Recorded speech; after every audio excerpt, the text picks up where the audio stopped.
नमस्ते विद्यार्थियों, मैं भगवान सिंह अजमेर क्लासेज के ऑनलाइन यूट्यूब चैनल में आपका हार्दिक स्वागत करता हूं। विद्यार्थियों, आप इस वीडियो को पूरा देखें और अपने साथियों में ज़्यादा संख्या में शेयर करें और इस चैनल को आप सब्सक्राइब करें। तो आज के करंट अफेयर्स पर चर्चा करते हैं, जिसमें पहला जो पॉइंट है आपके, इसमें 3 पॉइंट्स हैं मुख्य रूप से।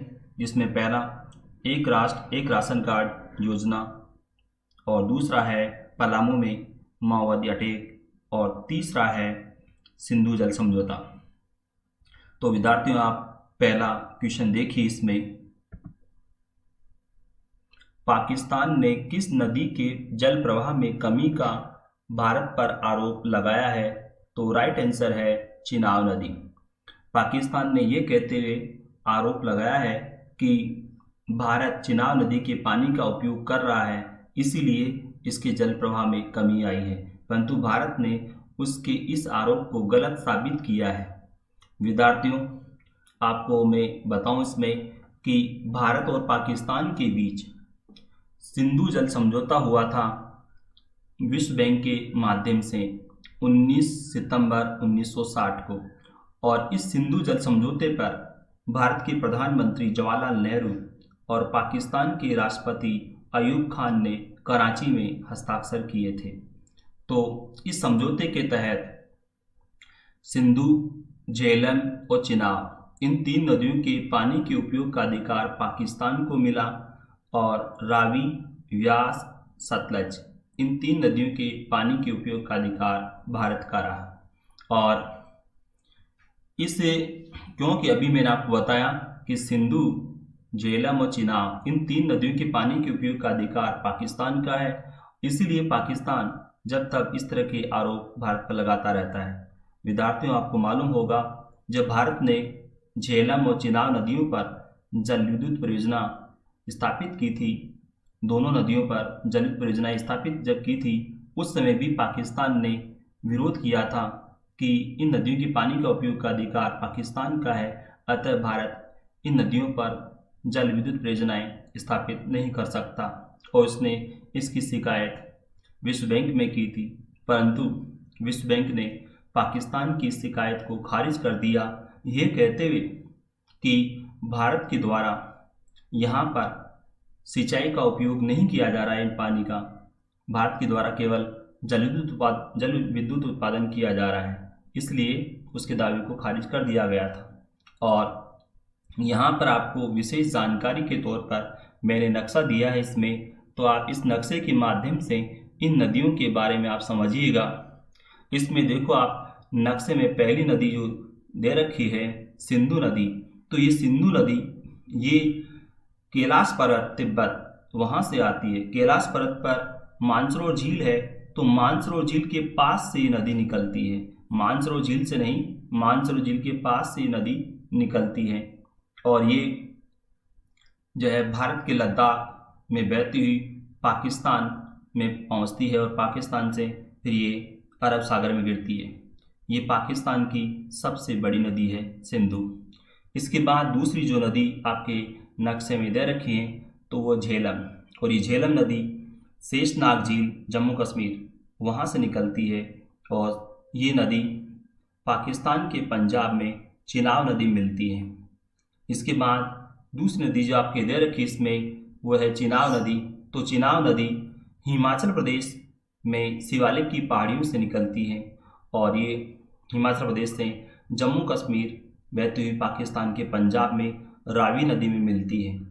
इसके बाद आपके दे रखी रावी नदी, तो रावी नदी ये भी हिमाचल प्रदेश में शिवालिक की पहाड़ियों से निकलती है, और ये भारत के पंजाब में बहती हुई पाकिस्तान के पंजाब में ये सतलज नदी मिलती है। इसके बाद आपकी व्यास नदी दे रखी है, तो ये व्यास नदी ये भी हिमाचल प्रदेश में शिवालिक की पहाड़ियों से निकलती है, और ये भारत के पंजाब में सतलज नदी में मिलती है।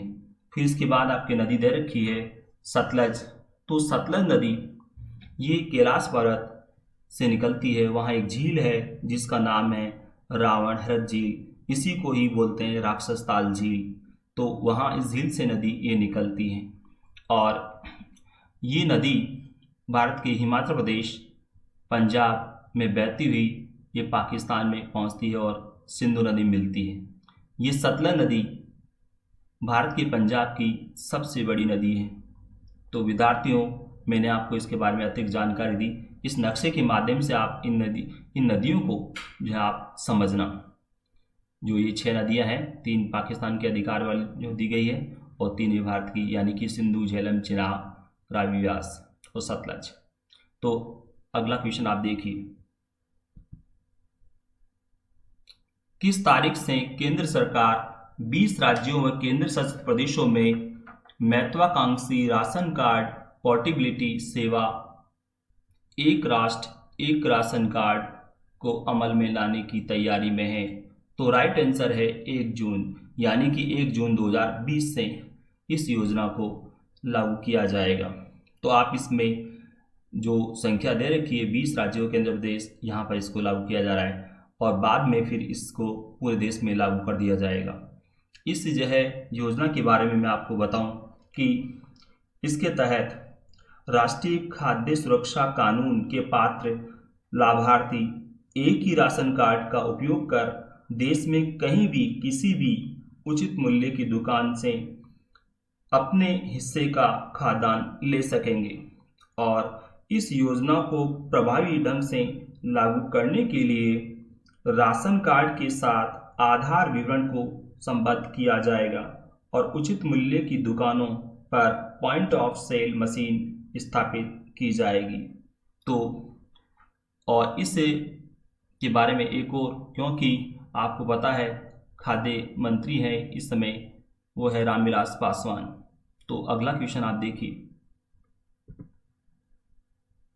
माओवाद प्रभावित जिला पलामू किस राज्य में है, जहां माओवादियों ने लेवी न देने के कारण क्रैशर प्लांट को उड़ाने का प्रयास किया व वाहनों में आग लगा दी?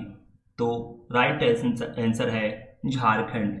यहाँ पर विद्यार्थियों जो आपके लिखा है लेवी, तो लेवी न देने से मतलब है कि रंगदारी। ये माओवादी जंगलों में रहते हैं और वहाँ पर एक तरह से समानांतर सरकार चलाते हैं और वहाँ पर खनन करने वाली कंपनियों से ये वसूली करते हैं और नहीं देने पर उनको नुकसान पहुंचाते हैं। तो यहाँ पर भी यही हुआ। यहाँ पर जब इनको लेवी नहीं दी गई तो इन्होंने क्रैशर प्लांट को उड़ाने का प्रयास किया और वहाँ पर 13 जो है वाहनों में इन्होंने आग लगा दी। विद्यार्थियों, मैं आपको इस माओवाद के बारे में बताऊं। चीन का एक नेता रहा है माओ त्से-तुंग, और माओ त्से-तुंग की विचारधारा को मानने वाले कहलाते हैं माओवादी। माओ त्से-तुंग कहा करता था, सत्ता तो बंदूक की नली से निकलती है। और भारत में इस माओवाद की शुरुआत पश्चिम बंगाल के नक्सलबाड़ी स्थान से शुरू हुई, इसीलिए इस माओवाद को नक्सलवाद भी बोलते हैं। माओ की विचारधारा को मानने वाले माओवादी कहलाते हैं और इन्हीं को ही नक्सली बोलते हैं। भारत के जो राज्य माओवाद प्रभावित हैं उनके नाम आपको ध्यान रखना है। मैं बता देता हूं आपको। इसमें माओवाद जो प्रभावित जो राज्य हैं, बिहार, झारखंड, पश्चिम बंगाल, ओडिशा, छत्तीसगढ़, मध्य प्रदेश, महाराष्ट्र, तेलंगाना, ये राज्य माओवाद से प्रभावित हैं। और इनमें भी अगर बात करें तो सबसे ज़्यादा प्रभावित है वो है छत्तीसगढ़। और छत्तीसगढ़ में आप 2 जिले विशेष रूप से ध्यान रखना। वैसे तो आपको जानकारी होगी क्योंकि वहाँ घटनाएं होती रहती हैं। तो छत्तीसगढ़ के 2 जिले, जिनमें एक है बस्तर और एक है सुकमा, ये 2 जिले ज़्यादा जो है माओवाद से प्रभावित हैं। और यहाँ पर जो छत्तीसगढ़ के मुख्यमंत्री की अगर बात करें तो आपको पता होना चाहिए, यहाँ के मुख्यमंत्री हैं भूपेश बघेल। झारखंड के मुख्यमंत्री हैं हेमंत सोरेन। ओडिशा के मुख्यमंत्री हैं नवीन पटनायक। बिहार के मुख्यमंत्री हैं नीतीश कुमार। तो आप अगला क्वेश्चन देखिए। प्रवर्तन निदेशालय ने धन शोधन के एक मामले से जुड़ी जांच के तहत नेशनल हेराल्ड व सहयोगी प्रकाशनों की प्रवर्तक कंपनी एसोसिएट जर्नल्स लिमिटेड और मोतीलाल वोरा की कितनी संपत्ति जब्त की है? तो राइट आंसर है 16.38 करोड़ रुपया। विद्यार्थियों मैं आपको जानकारी दूं, इसमें जो आपके लिखा हुआ है नेशनल हेराल्ड, तो नेशनल हेराल्ड अखबार 1938 में जवाहरलाल नेहरू ने शुरू किया था। और यहाँ पर एक और बात मैं आपको बताऊं, इसमें एसोसिएट्स जनरल लिमिटेड का नियंत्रण वरिष्ठ कांग्रेसी नेताओं के हाथों में है और एसोसिएट जनरल्स लिमिटेड के अध्यक्ष सह प्रबंध निदेशक मोतीलाल वोरा है। तो यहाँ पर जो संपत्ति जब्त करने की जो बात आपके लिखी हुई है, तो ये संपत्ति मुंबई में जब्त की गई है। मुंबई में एसोसिएट जनरल लिमिटेड की बिल्डिंग है 9 मंजिला, जिसमें 2 बेसमेंट भी हैं, तो उस जगह बिल्डिंग को जब्त किया गया है। तो आप अगला क्वेश्चन देखिए,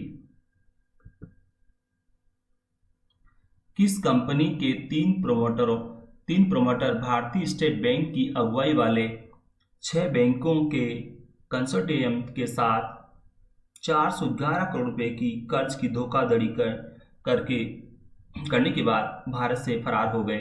तो राइट आंसर है रामदेव इंटरनेशनल लिमिटेड।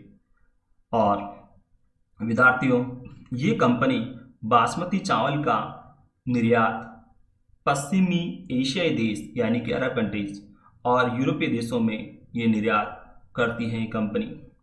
और इस कंपनी व उसके निदेशकों, जिनके नाम नरेश कुमार, सुरेश कुमार और संगीता, के खिलाफ सीबीआई में स्टेट बैंक ऑफ इंडिया की शिकायत पर मामला दर्ज किया गया है। आप इस क्वेश्चन में ये धोखाधड़ी की जो रकम है उसको भी आपको याद रखना है, 411 रुपये। तो आप अगला क्वेश्चन देखिए, विभिन्न देशों में फंसे भारतीय नागरिकों की वापसी के लिए केंद्र सरकार ने किस नाम से मिशन शुरू किया है? तो राइट आंसर है वंदे भारत मिशन। अगला क्वेश्चन देखिए आप, किस राज्य सरकार ने कोरोना महामारी के कारण उत्पन्न राजकोषीय चुनौतियों की समीक्षा करने व इस मोर्चे पर आने वाले समय में स्थिति बेहतर बनाने के सुझाव देने के लिए रिजर्व बैंक के पूर्व गवर्नर सी रंगराजन की अगुवाई में एक उच्च स्तरीय समिति का गठन किया है? तो वो राज्य है तमिलनाडु। विद्यार्थियों, तमिलनाडु के मुख्यमंत्री का नाम आपको ध्यान रखना है। तमिलनाडु के मुख्यमंत्री जिनका नाम है के पलानी स्वामी। और इसमें आंध्र प्रदेश के मुख्यमंत्री की बात करें तो वैसे मैंने बताया था, उनका नाम है YS जगनमोहन रेड्डी। महाराष्ट्र के मुख्यमंत्री उद्धव ठाकरे, कर्नाटक के मुख्यमंत्री BS येदियुरप्पा।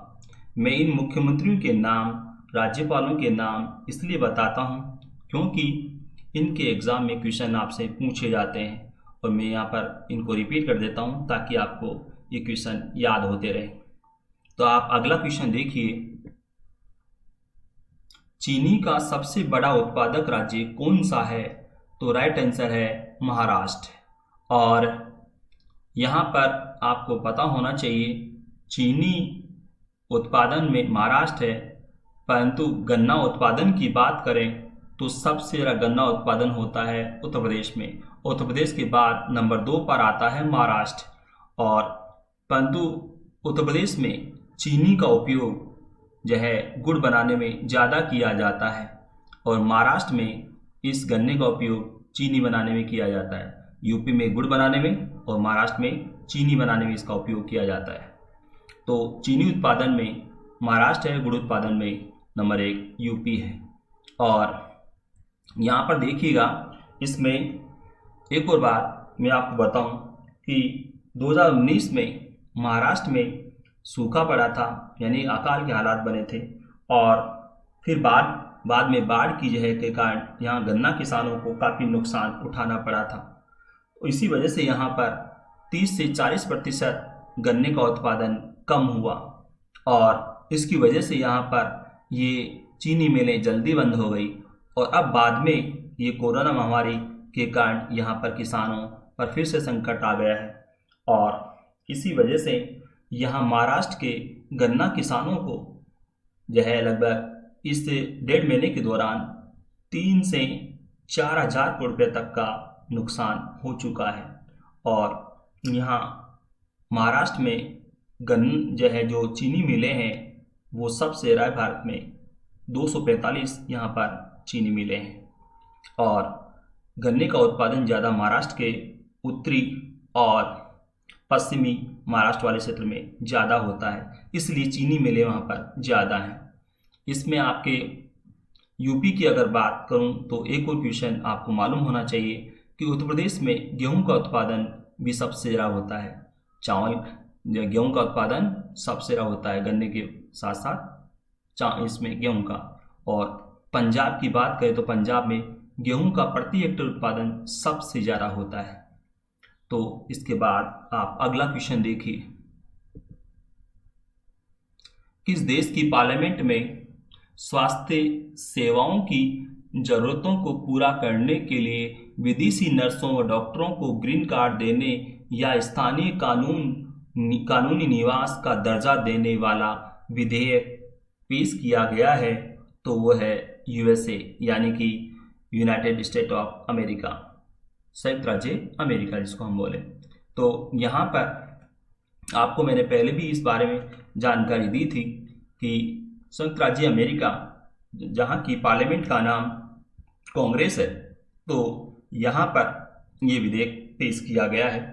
और इस विधेयक के पास हो जाने के बाद जब ये कानून बन जाएगा तो इस कानून के बन जाने पर हजारों अतिरिक्त चिकित्सा पेशेवर अमेरिका में स्थायी रूप से काम कर सकेंगे। और इस कानून के बन जाने पर कोविड-19 वैश्विक महामारी के दौरान ही जो है 25,000 नर्सों और 15,000 डॉक्टरों को ग्रीन कार्ड जारी कर दिया जाएगा। तो इसमें राइट आंसर आपके यूएसए है। अब अगला क्वेश्चन देखिए, किस राज्य सरकार ने दूसरे राज्यों में फंसे प्रवासियों के लिए घर चलो अभियान की शुरुआत की है? तो राइट आंसर है उत्तराखंड। और उत्तराखंड के मुख्यमंत्री का नाम आपको याद रखना है त्रिवेंद्र सिंह रावत।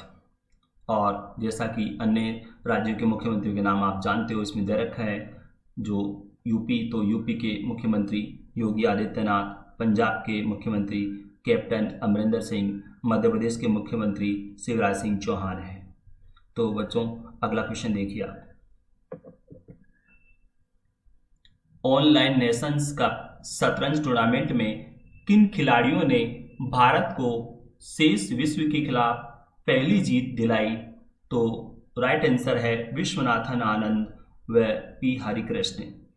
और यहाँ पर जो अन्य ऑप्शंस दे रखे हैं जिसमें दीपन चक्रवर्ती, एस किदम्बी, प्रवीण थिपसे, डी बरुआ, अभिजीत गुप्ता व सूर्यशेखर गांगुली, ये सब ग्रैंड मास्टर का खिताब प्राप्त खिलाड़ी हैं, विश्व स्तरीय खिलाड़ी हैं।